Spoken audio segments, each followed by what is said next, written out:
अधिकारी महोदय जी से मांग है कि ये जांच कराई जाए कि किन किन किसानों के खेतों से गंगा जी के जल का प्रवाह हो रहा है। उन्हें दैवीय आपदा के तहत मुआवजा दिया जाए। हालांकि हमारी एडीएम महोदय से बात हुई थी तो उन्होंने कहा था 12,500 रुपए प्रति हेक्टेयर के हिसाब से हम 1 वर्ष के लिए मुआवजा देते हैं। तो मैं चाहूंगा कि वो मुआवजा किसानों को वहां उपलब्ध किया जाए। दूसरे यहाँ पे बिजली विभाग के भी हमारे अधिकारीगण बैठे हुए होंगे, शायद उनके संज्ञान में नहीं है कि 60 दिन भीषण बाढ़ के बाद वहां की बिजली व्यवस्था चरमराई हुई है।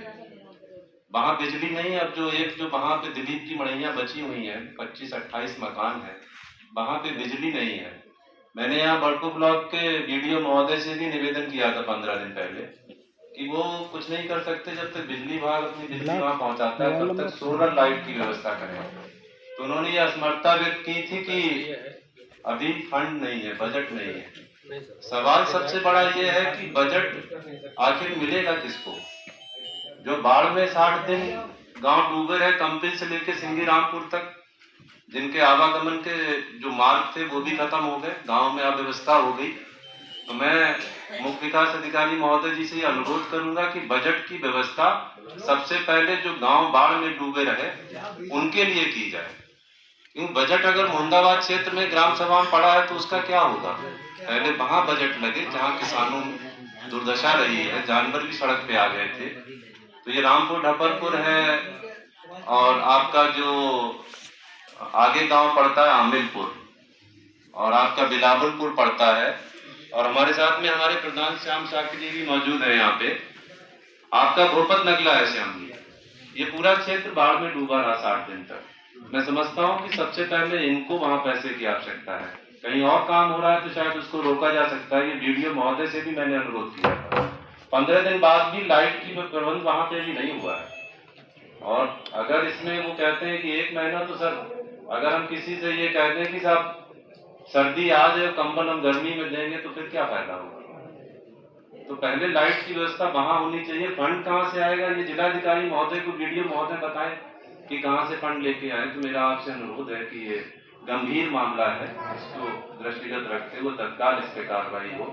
और वहां के जो मकान गंगा जी में समा गए थे, वर्तमान में आज भी वहां अगर कोई अधिकारी जाए, और मैं अनुरोध करूंगा आपसे कि अधिकारी को जाना चाहिए, इस समय वर्तमान में तेजी से कटान हो रहा है बिलावलपुर के इन मजरों में। कटान होने के कारण उप जिलाधिकारी महोदय जी से मेरी वार्ता हुई थी, तो उन्होंने ये कहा था कि हम यहाँ के लोगों को किसी अन्य ग्राम सभा में स्थापित करेंगे, ले जाएंगे।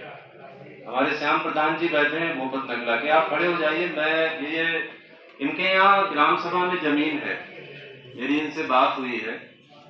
रामपुर ढपरपुर के भी प्रधान बैठे हुए नरोत्तम राजपूत जी, इनके यहाँ भी जमीन है, आमिलपुर में भी जमीन है। तो मैं समझता हूँ जो बिलावलपुर के मजरों में जो मकान इस समय वर्तमान में कटान से भी जूझ रहे हैं, उनको अगर स्थापित किया जाए तो ये 3 ग्राम प्रधान भी हम लेके आए हैं कि इनके यहाँ जो जमीन सरकारी है वहां 1-1, 2-2 डिसमिल का पट्टा दे दिया जाए, आवास दे दिए जाए उनको।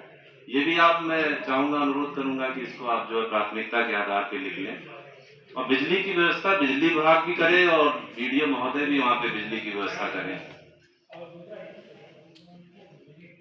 एक चीज और संज्ञान में आपके लाएंगे कि उत्तर प्रदेश सरकार द्वारा क्रय केंद्र खोले गए हैं बाजरा मक्का के विषय में, धान भी है उसमें। और अभी हम 12-13 तारीख को कायमगंज के क्रय केंद्र थे, 20-22 दिन से ट्रॉलियां वहां खड़ी थी, 17-18